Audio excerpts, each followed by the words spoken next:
We launched the Velshi Band Book Club in 2021 in response to what felt at the time like an underreported storyline. You had to be paying attention to local news reporting from lots of different places to spot it. It was an alarming pattern of book bans and challenges. You know what happened next. No spoiler alert needed. It turned out we were at the front end of a massive, alarming, and increasingly organized nationwide movement, which has accelerated significantly since 2021 and which poses a very real threat to some of our most dearly held freedoms. So we joined the fight for freedom to read and to write and to think, calling out our shared mission, reading as resistance. But as we joined this battle, something else happened. A few weeks of the Velshi Band Book Club, after the first Velshi Band Book Club meeting in 2021, we moved past incremental coverage of book bans and censorship and more fully into the literature that was being targeted.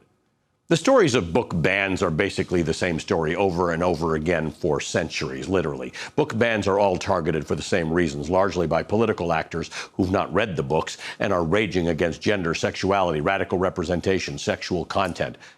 But talking to authors about their stories, about the literature, was a different and powerful experience every week. We realized that these novels, these stories that cut across every genre, from memoirs to graphic novels to classics, picked up where news coverage could no longer go. These stories brought texture and color and emotion to our show. If the news stories we've covered tell you what happened, the novels read together told you how it felt. These authors, in the pages of their books, answered questions that the news simply couldn't answer, like what does the sting of racism feel like when you're a young black boy? What does it feel like to fall in love when you're queer? What does it take to remain powerful when you're coming of age as a young woman? What does classic literature still mean? As you may know, this is my last weekend hosting Velshi. Starting June 15th, I'll be taking over as the host of the 11th hour, Monday through Friday at 11 p.m. And the Velshi Band Book Club will be coming with me. But on my last Sunday hosting this show, where the Velshi Band Book Club was created, I wanted to share some of my favorite moments from the 170-plus meetings with incredible authors who've helped us understand the power of literature.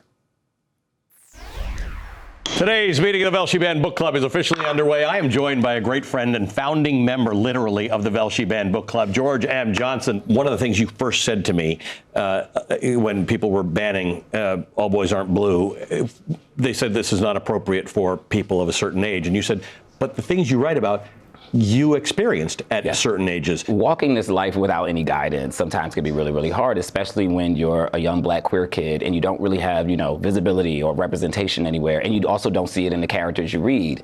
And I always find it funny because I read books with a lot of heterosexual characters and it never made me want to become heterosexual. So the reverse is not going to happen when students read books about queer characters. It's not going to necessarily make them queer, but if they are already experiencing those things that I already went through, wouldn't it be nice that they had some guidance? Wouldn't it be nice that they knew about their history, the legacies that came before us, so that they can take more pride in themselves? The reason that my books tend to be banned is because, like a lot of the books that have been banned by LGBTQ and BIPOC authors, what they tend to do is encourage readers to think for themselves, and that is a very dangerous thing. This is kind of what book banners have moved into. They started with LGBTQ books and authors and BIPOC books and authors, and now they're starting to look at what they call mature content, and that's anything that they find objectionable. The reason this is dangerous for most of the people watching your show is because they're not just stopping at the school library level. Right. Public library challenges have increased 92%. They're coming for the books you read.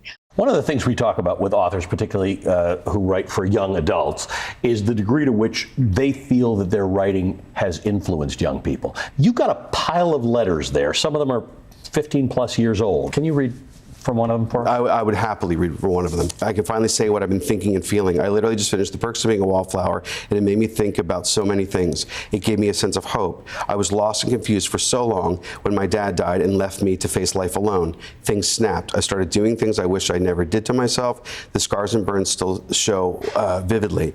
I'm so ashamed because of them. Last night, I had written letters to the people I love. About how sorry I was that I was leaving them. I feel like I betrayed everyone because I planned on killing myself today. I was so ready to swallow the pills and just let my heart give out, but reading The Perks of Being a Wallflower gave me a reason to not kill myself. bravery is one of those concepts that feels bigger than it actually is, especially for young people. When you think of bravery, they may think of superheroes or something like that. But sometimes bravery, the best bravery is found in the smallest acts. Sometimes it just means stepping out of your comfort zone. Sometimes bravery means, yes, I am shaking, I am trembling, but I'm going to push forward to do what I believe is right. Yeah, I think that most people are good.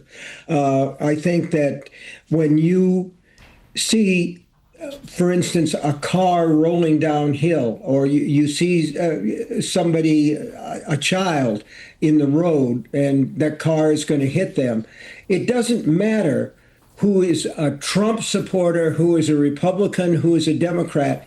Everybody gets together and immediately they do that. They save that child. If there's a burning building, there's no question that people are going to club together to get those people out.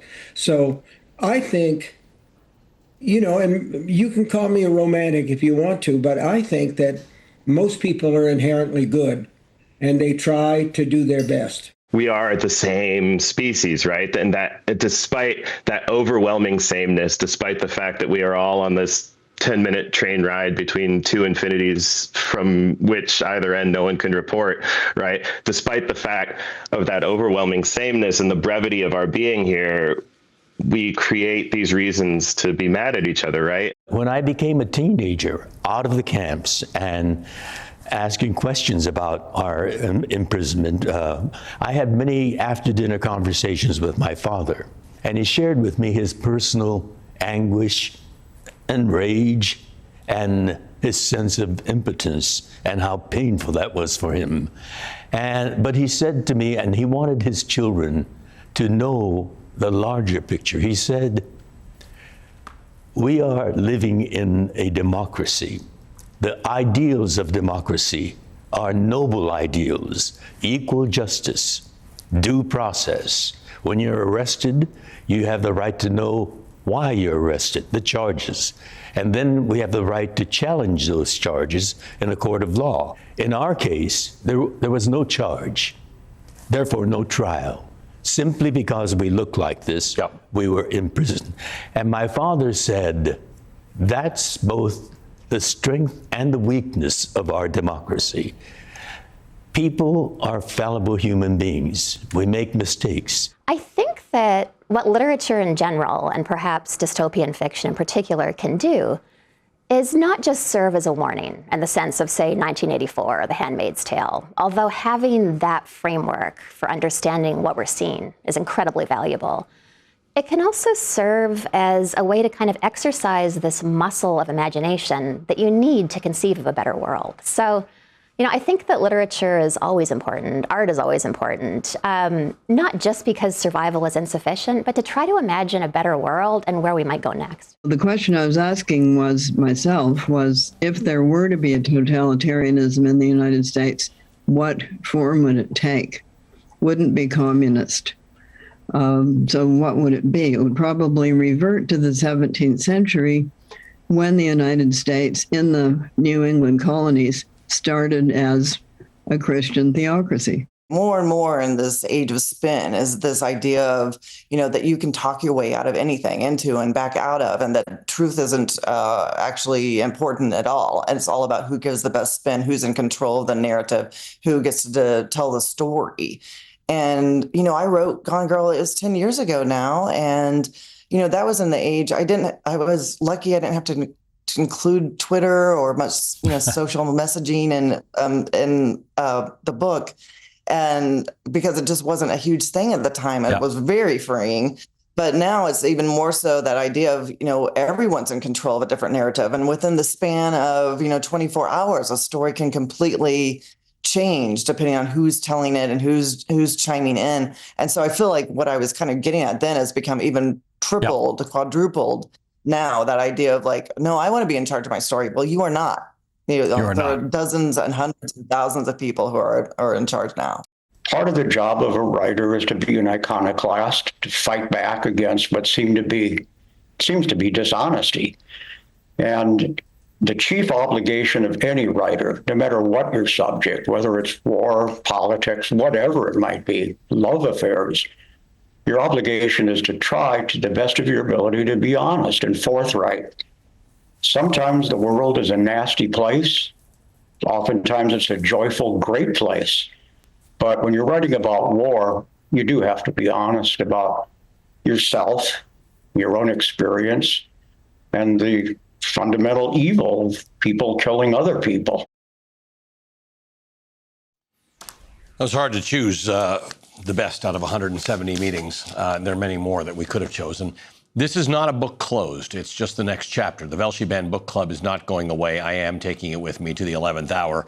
We already have big plans for Friday evening conversations with many, many authors. More reading as resistance, more reading for understanding, and more of the Velshi Band Book Club. We'll be right back.